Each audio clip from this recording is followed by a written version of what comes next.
est 19 h de retour sur le plateau de Rabat. Bienvenue si vous nous rejoignez tout de suite les principaux titres de l'actualité. À la une, c'est triste réalité en Libye. Le haut-commissaire des Nations Unies aux droits humains a parlé de la détérioration des conditions de détention des migrants. Vous allez voir dans ce journal des images saisissantes dans la banlieue de Tripoli. Les hommes vendus sont des migrants venus du Mali, du Nigeria et du Niger. Puis au Kenya, c'était une journée particulièrement tendue. Au moins 3 personnes ont été tuées par balle ce vendredi lors d'une manifestation de l'opposition à Nairobi. Des milliers de personnes ont accueilli le leader de l'opposition kenyane, Raila Odinga, de retour d'un voyage aux États-Unis.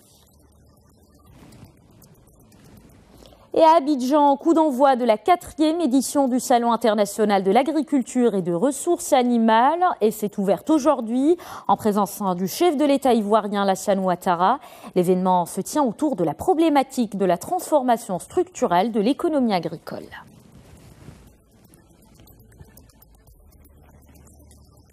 En commençant ce journal en Libye, c'est une pratique de plus en plus fréquente et ce n'est pas la première fois qu'un tel commerce est dénoncé.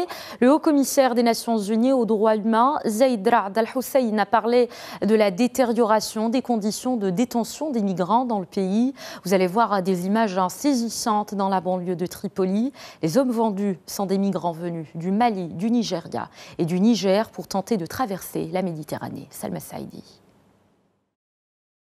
Dans leur enquête, les journalistes de CNN expliquent qu'ils portent des caméras cachées dans une propriété à l'extérieur de la capitale Tripoli. Ce qu'ils découvrent est à peine croyable. Ce sont des êtres humains qui sont en train d'être vendus pour quelques centaines d'euros. On les surnomme la marchandise.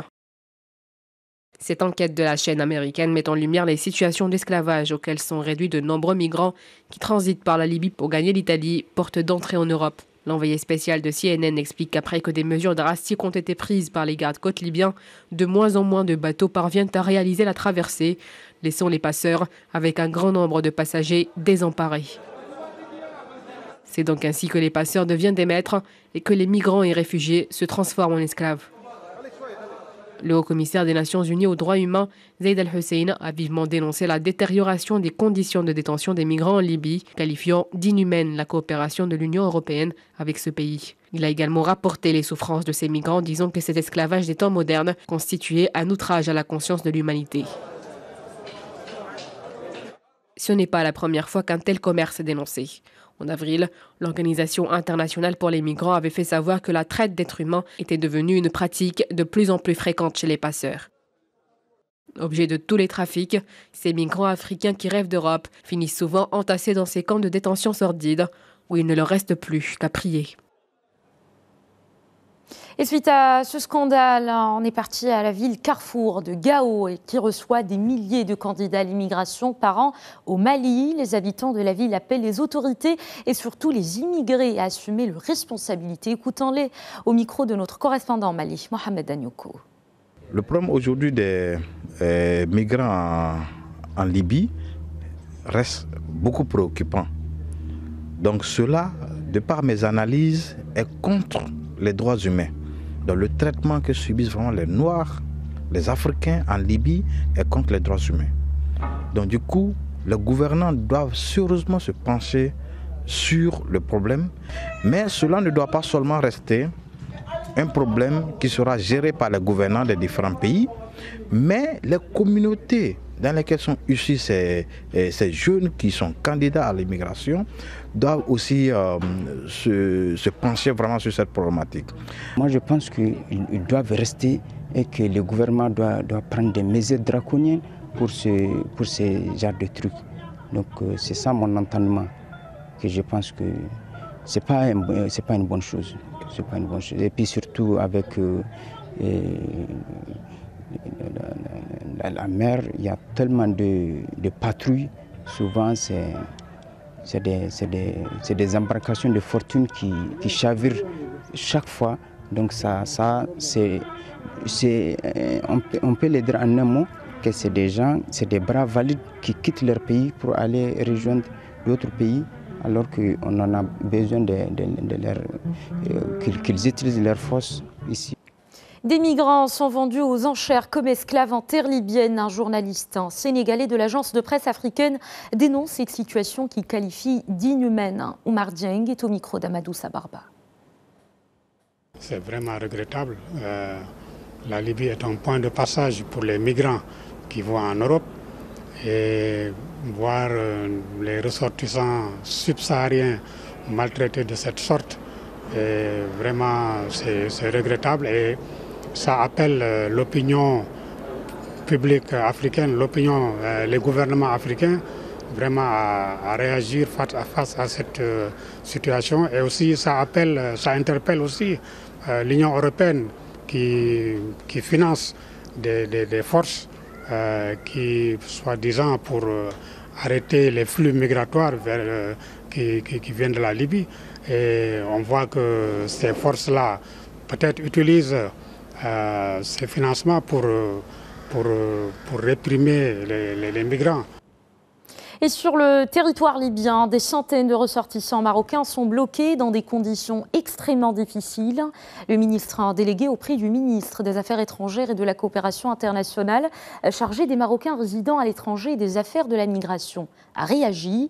Après une première initiative de rapatriement de 190 personnes, les autorités marocaines envisagent le lancement d'une seconde opération de secours. Cette deuxième opération est donc en cours de préparation. Les ministères de l'Intérieur, des Affaires étrangères et le ministère délégué auprès du ministère des Affaires étrangères et de la coopération internationale chargé des Marocains résidant à l'étranger sont mobilisés. Les États-Unis et le Maroc lancent une initiative pour lutter contre le terrorisme au niveau local. Selon un communiqué de presse du département d'État américain, les deux pays ont lancé hier à Malte cette initiative. Elle a rassemblé plus de 70 représentants gouvernementaux, agents d'application de la loi, universitaires et représentants non gouvernementaux de 25 pays. Salma Saïdi pour les détails. Plusieurs attentats dans le monde ont été perpétrés par des terroristes radicalisés sur le sol de leur propre pays. Barcelone, New York et Manchester, pour ne citer que, aucun pays n'est à l'abri de ces attaques terroristes. Pour le département d'État américain, la menace terroriste locale grandit alors que Daesh tente de compenser la perte de contrôle de son territoire en Irak et en Syrie en encourageant et en dirigeant des attaques ailleurs, notamment en mobilisant les combattants terroristes étrangers qui quittent la zone de conflit. L'utilisation prolifique des médias sociaux par Daesh a étendu sa portée dans le monde entier, permettant au groupe de diriger ou d'inspirer des adhérents, y compris ceux qui n'ont jamais mis les pieds dans une zone de conflit. Ils sont donc poussés à commettre des actes terroristes dans leur propre pays. Les participants à la rencontre organisée par les États-Unis et le Maroc ont passé en revue les moyens d'améliorer le partage de l'information au sein des gouvernements et entre les gouvernements. Ils ont examiné les programmes de prévention et d'intervention. Cette initiative se traduira par de bonnes pratiques non contraignantes pour les décideurs et responsables qui mettront en évidence des approches globales et intégrées pour prévenir et détecter les terroristes locaux. Les États-Unis et le Maroc se mobilisent pour faire face à la menace grandissante des terroristes, inspirés par ou liés à Daesh. Ils s'engagent de trouver les moyens de s'attaquer à ces problèmes de manière coordonnée. Direction le Zimbabwe, la communauté pour le développement de l'Afrique australe a appelé hier à la tenue d'un sommet d'urgence des chefs d'État et de gouvernement de la région. Un sommet sur la situation politique dans le pays, là où le président Robert Mugabe est assigné à résidence par l'armée. L'appel est intervenu peu après que son président en exercice, Jacob Zuma, a dépêché des émissaires chargés de faire la médiation entre l'armée et Mugabe. Le bras de fer se poursuit aujourd'hui entre l'armée qui contrôle le pays et le président déterminé à prolonger le règne qu'il exerce depuis 37 ans. Et alors que la situation est encore très floue au Zimbabwe, le président ivoirien Alassane Ouattara a appelé Robert Mugabe à quitter le pouvoir dignement et éviter au pays des lendemains incertains. Écoutons un extrait de la déclaration d'Alassane Ouattara, président de la Côte d'Ivoire. Le monde a changé et ce qui se passe au Zimbabwe interpelle tous les hommes politiques, pas seulement les chefs d'État africains. Il faut que le président Mugabe puisse quitter ses fonctions dans la dignité. C'est le message que j'ai transmis au président de l'Union africaine, mon ami. Nous voulons que le président Mugabe quitte ses fonctions dans la dignité. évidemment, à son âge et compte tenu de la durée des fonctions, tout le monde est conscient qu'il est temps, bien sûr, qu'il cède son fauteuil à une nouvelle génération. Journée tendue au Kenya, au moins 3 personnes ont été tuées par balle ce vendredi lors d'une manifestation de l'opposition à Nairobi. Des milliers de personnes ont accueilli le leader de l'opposition kenyane, Raila Odinga, de retour d'un voyage aux États-Unis. Le 1er septembre, souvenez-vous, l'opposition a obtenu l'invalidation pour irrégularité par la Cour suprême de ce scrutin, déjà remporté par Uhuru Kenyatta. Anissa Hara. Ils étaient des milliers à investir les rues de la capitale. Les manifestants ont accueilli à Nairobi Raila Odinga, le leader de l'opposition kenyane. La coalition d'opposition NASA avait appelé ses partisans à se mobiliser en masse pour saluer le retour du leader après un séjour aux États-Unis pour tenter d'y rallier des soutiens. La police a tiré des grenades lacrymogènes et un canon à eau sur le convoi de l'ancien candidat à l'élection présidentielle.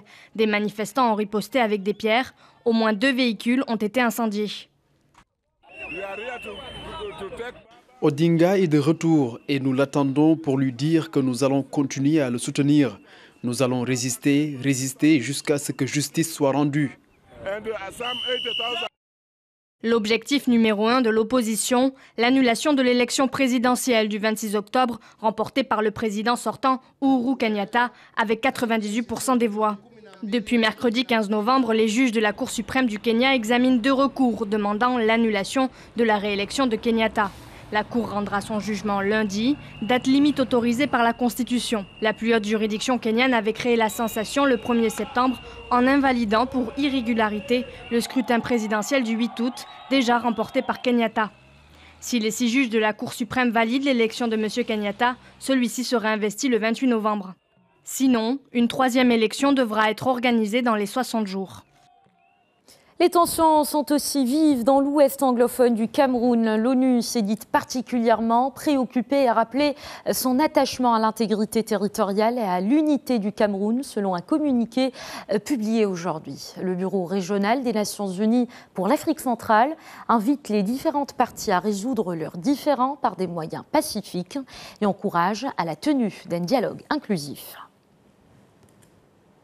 Parlons investissement à présent. Une mission d'une trentaine d'entreprises marocaines était à Lagos, au Nigeria, pour une mission de prospection et d'échange avec le secteur privé du pays, première puissance économique d'Afrique. Le point avec Gilbert Tambaye à Abuja et Mamadou Diaye. La mission B2B qui vient de séjourner à Lagos avait pour objectif de permettre à des entreprises du secteur privé marocain de venir rencontrer leur homologue du secteur économique nigérian. Le marché nigérian représente un grand potentiel mais qui reste pour le moins méconnu du secteur privé marocain. Pour le conseiller économique de l'ambassade du Maroc à Abuja, il y a un intérêt particulier pour les entreprises marocaines à investir au Nigeria. Et comme je disais, les entrepreneurs nigérians sont très dynamiques, sont assoiffés de nouveautés, de nouveaux marchés et surtout d'établir des partenariats avec des entreprises dynamiques, réactives et surtout performantes, chose que le secteur privé marocain offre. L'économie nigériane est dominée par le secteur pétrolier, lequel assure 15% du PIB du pays, 70% des recettes de l'État et plus de 77% des exportations du pays. La mission marocaine vise les secteurs du bâtiment, des technologies de l'information et de la communication et le pharmaceutique. Bien évidemment, nous sommes très satisfaits car cela a permis aux entreprises marocaines et aux entreprises nigériennes de lier des contacts très intéressants. Et nous avons pu constater un réel engouement des 2 côtés pour l'un et l'autre des pays. Le Maroc est le premier pays à avoir établi des relations diplomatiques avec le Nigeria en 1960, des relations qui ont été redynamisées avec la participation du président Bouhari à la COP22 en novembre 2016 et la visite de Sa Majesté le roi Mohamed VI au Nigeria en décembre 2016. Place à présent à la lutte contre la fraude fiscale et le commerce illicite. Les services de douane gabonais engagent une traque contre les opérateurs économiques indélicats. La première phase de l'opération Aigle Douane vient de s'achever sur la saisie de produits nocifs, des produits nocifs pour la santé ou impropres à la consommation. Ismaël Obiangzé revient sur les contours de cette opération en direct de Libreville. Il n'y aura ni exception ni concession, nous serons intransigeants. C'est sur cette déclaration on ne peut plus muscler que le directeur de cabinet du président gabonais a lancé la semaine dernière cette opération. Une opération pour la mobilisation des recettes fiscales dans une économie plombée par la crise du pétrole depuis bientôt 3 ans. L'opération vise par ailleurs à décourager les trafics illicites transfrontaliers qui pourraient s'accroître du fait de l'instauration de la libre circulation en zone CEMAC. Aigle Douane fait donc son bilan aujourd'hui après une semaine de déploiement. S'agissant des exportations sans déclaration de marchandises, 1610 produits ont été saisis. Il s'agit entre autres de produits alimentaires et d'aliments pour animaux. L'estimation de la valeur de ces marchandises est de 9 884 219 francs CFA. Concernant les importations sans déclaration, environ 508 millions de francs CFA de marchandises ont été interceptés. Ces produits incluent notamment des boissons alcooliques et non alcooliques, du matériel médical et des vêtements et accessoires. En ce qui a trait à l'infraction de détention irrégulière de marchandises importées sur le territoire national, les équipes de l'opération ont mis la main sur 3535 produits dont des ouvrages de la bijouterie en or et en argent, dont l'estimation de la valeur est de 451 710 000 francs CFA. Tout en reconnaissant à l'initiative son caractère noble, les plus sceptiques redoutent les stratégies de contournement à l'opération que pourraient adopter les bandits à col blanc. Ici, Libreville, Ismaël Obianzé, Justin Bitegué pour Medi 1 TV Afrique. De l'Afrique centrale à l'Afrique de l'Ouest, la 4e édition du Salon international de l'agriculture et des ressources animales d'Abidjan s'est ouverte aujourd'hui en présence du chef de l'État ivoirien Alassane Ouattara. L'événement se tient autour de la problématique de la transformation structurelle de l'économie agricole face au changement climatique. Sur place, les précisions de nos envoyés spéciaux Stéphane Soumaoro et Romuald Dagou. 3 mois après l'Africa Green Forum Revolution, qui s'est tenu en septembre, l'Afrique en pleine mutation agricole s'est encore donné rendez-vous à Abidjan pour la 4e édition du Salon international de l'agriculture Sahara 2017. Je suis convaincu que la plateforme offerte par le Sahara favorisera les échanges d'expériences, la concertation et la mise en relation d'affaires. Elle contribuera également à une croissance durable de l'agriculture en Afrique. Il s'agit pour ces acteurs agricoles de faire face aux défis des changements climatiques, mais aussi d'impulser une réelle volonté de transformation structurelle de l'agriculture sur le continent. Nous avons 2 manières de gérer le problème du changement climatique.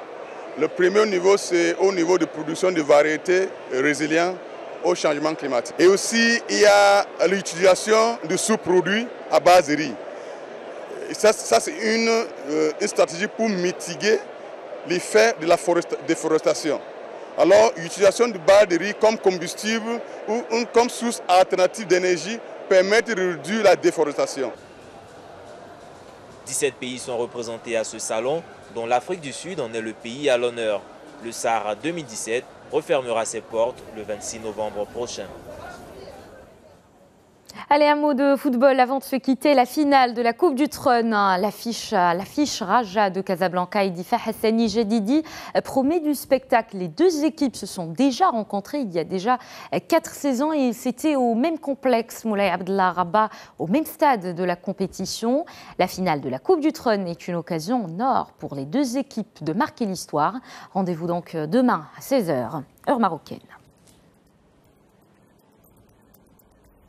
Voilà, c'est la fin de ce journal. Merci de votre attention. Dans un instant, le JT avec Oumaï Masbila. Je vous retrouve à 19h30.